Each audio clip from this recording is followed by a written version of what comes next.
புதுச்சேரி அரியாங்குப்பத்தில் ஒரே இடத்தில் நாம் தமிழர் கட்சியின் பொதுக்கூட்டமும் திராவிட விடுதலைக் கழகத்தின் பரப்புரையும் நடைபெற்றதால் பதற்றமான சூழ்நிலை காணப்பட்டது.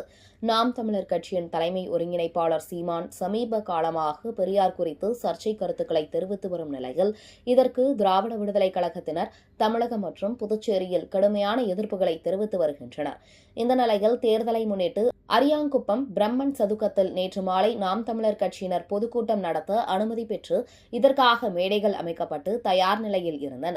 அப்பொழுது எதிர்பாராத விதமாக திராவிட விடுதலைக் கழகத்தினர் பரப்புரை பயணம் மேற்கொண்டு நாம் தமிழர் கட்சியினர் அமைத்திருந்த மேடை அருகே வாகனத்தை நிறுத்திவிட்டு சுமார் 1 மணி நேரத்திற்கும் மேலாக பரப்புரை மேற்கொண்டனர். இதனால் நாம் தமிழர் கட்சியினர் பொதுக்கூட்டம் நடத்துவதற்கு நேரம் கடந்ததால் பொதுக்கூட்டத்திற்கு வந்த பொதுமக்கள் மற்றும் முக்கிய நிர்வாகிகள் நீண்ட நேரம் காத்திருந்தனர்.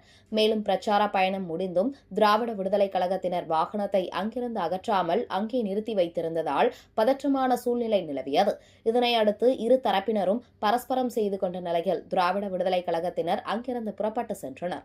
இதன் பிறகு நாம் தமிழர் கட்சியின் பொதுக்கூட்டம் நடைபெற்றது. ஒரே இடத்தில் நாம் தமிழர் கட்சியினர் பொதுக்கூட்டமும் திராவிட விடுதலைக் கழகத்தினர் பரப்புரை பயணமும் மேற்கொண்டதால் அரியாங்குப்பத்தில் திடீரென பதற்றம் நிலவியது.